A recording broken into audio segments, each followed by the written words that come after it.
superstar is about to sign a Nike endorsement deal worth $28 million. He pisses me off when people are like, she's not the face of the league. Who would be? What? Hello everyone. Today, I'm back with another exciting and interesting video. So without wasting any more time, let's jump right into it. Nike was willing to give Caitlin Clark $25 million before she had even completed her first WNBA season. There it was, the contract. All the attorneys were present. The entire evening had been meticulously scripted, and the executives had their pens ready.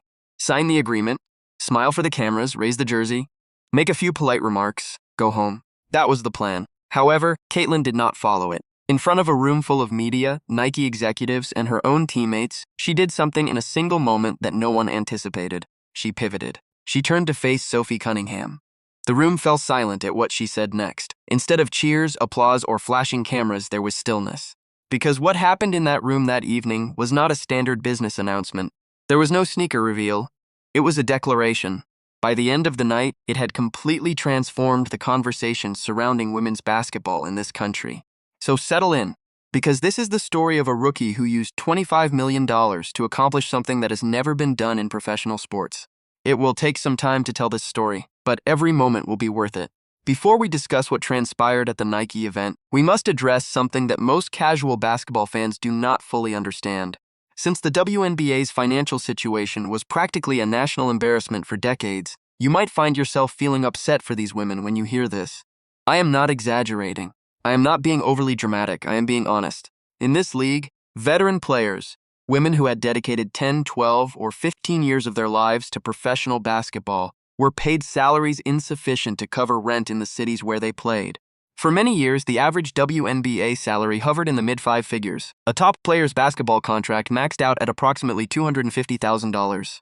For most people, that sounds like substantial money, and it is. However, the picture becomes clear when you contrast it with the NBA, where the minimum rookie contract exceeds $1 million annually. During the off-season, these women worked second jobs, real employment. Some were high school coaches in their hometowns. Others offered private training sessions. One of the league's most prominent young players, Angel Reese, publicly stated that her WNBA paycheck was insufficient to cover her rent. Think about that. A professional athlete competing at the elite level in the United States could not use her basketball salary to pay rent. So what did these women do? They boarded airplanes. They flew to Europe. They flew to Australia. They flew to Russia, China, and Turkey. To sustain their basketball careers, they played in other leagues during the WNBA off-season, often separated from their families and homes for months at a time.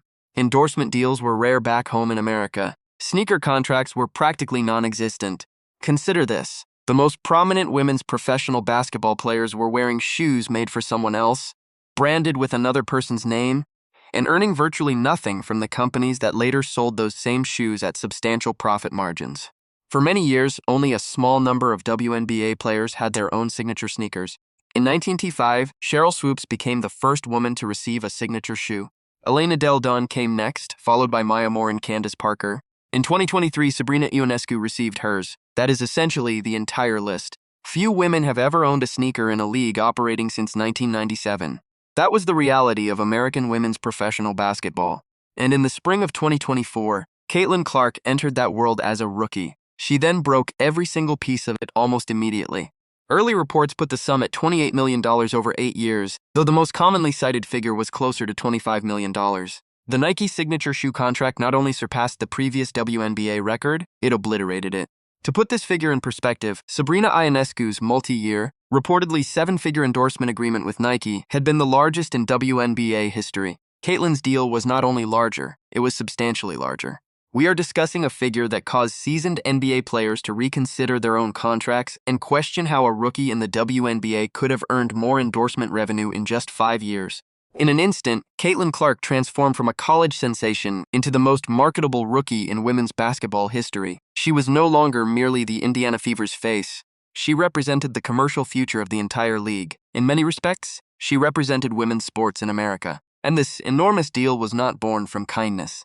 Nike was not being altruistic. It was not a grand gesture. It was cold, hard business logic. Nike did not sign her because she could shoot from 35 feet.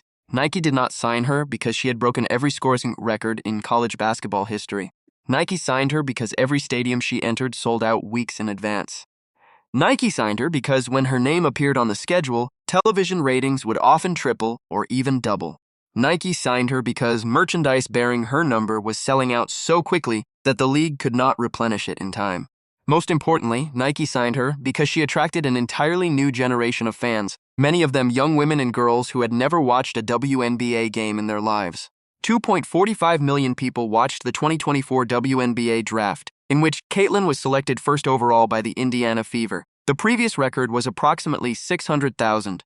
She more than doubled the viewership for the draft alone, before ever playing a single professional minute. This number justified the deal. This number made it historic. Nike was not betting on a player. Nike was betting on change. They were betting that the woman they were signing would break through an entire ceiling in sports marketing. And they were absolutely correct, as we now know. For most athletes, this is the pinnacle. This is the summit of the mountain. At that point, you sign on the dotted line. You do the press tour. You allow Nike to build a comprehensive marketing campaign around your face. You ride the wave for as long as it lasts. No one would have questioned Caitlin for doing exactly that. She would not have been scrutinized.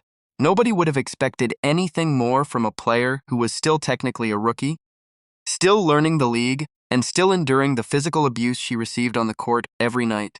However, most athletes are not Caitlin Clark. She never has been. And the reason we are telling this story now is because of what she did next. Because she took the most significant financial opportunity of her professional career and gave some of it to someone else instead of simply cashing in and moving on. Not metaphorically. Not with a kind speech and a pat on the back. She used a real contract, a real pair of custom-made footwear, and a real plan to make it happen. No one in that room, not the executives, not the journalists, not even her own teammates, anticipated this move until it unfolded before their eyes. The Nike event was supposed to be standard. The first thing you must understand about that evening is that a printed guest list existed. A schedule was set. Backstage, talking points were printed on cards. Pre-planned camera angles were established. Nike had even created a ceremonial jersey with gold stitching specifically for the moment. It was an airtight, straightforward plan.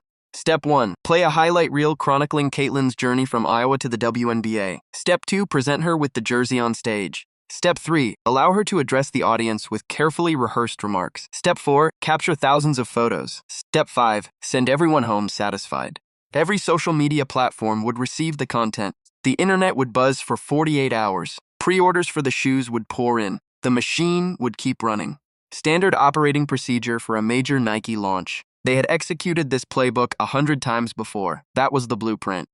Caitlin entered the venue with her characteristic poise. She was composed, focused, and completely present, never overwhelmed by the lights or cameras. If you have ever seen her during pre-game warm-ups, you know the kind of presence I am describing.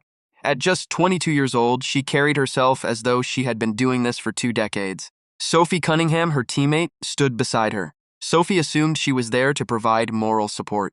She might appear in a few background photos on someone's Instagram story. Perhaps Caitlin would thank her during the speech or acknowledge her briefly during remarks.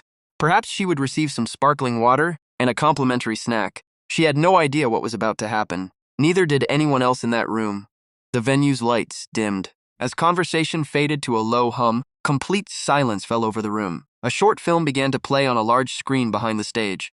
The movie followed Caitlin's journey from beginning to end. It began during her high school years in Des Moines, Iowa, where she was already drawing crowds that most mid-major college programs could not fill on their best nights. The video showed her as a young player making long three-pointers in half-filled gymnasiums, while local cameramen struggled to capture her every move. It continued through her illustrious time at the University of Iowa, when she became, statistically speaking, the most exciting player in women's college basketball history and rewrote the all-time college basketball scoring record.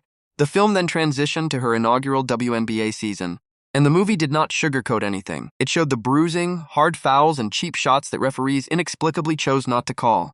The sports commentators who claimed she was overexposed, overhyped, and undeserving of the attention she received. The internet trolls who targeted her simply for being in the spotlight, which they believed she had not earned. The video depicted the exhaustion, the late-night travel between cities, and the burden of carrying an entire league's viewership on her shoulders. However, the movie also presented the other side of the story. The roar from the buzzer beaters caused stadiums to practically shake. The sold-out crowds that wrapped around city blocks in places where no WNBA game had ever sold out. The young girls wearing her jersey in the stands, their mouths open and their eyes wide with wonder, watching her perform as though she were a real-life superhero. The movie showed the moment when the entire league silently reached a significant realization. Caitlin Clark was no trend. She was not this month's sensation. She was not a passing fad. She had brought about a lasting structural change in American women's basketball. As the film concluded and the screen darkened, a Nike executive took the stage, carrying that gold-stitched jersey. The audience leaned forward in their seats. Cell phones appeared. Everyone had been waiting for this moment. This was the time for photographs. The plan was for Caitlin to take the jersey, hold it up with both hands, smile into the lights, and let the flashbulbs do their work.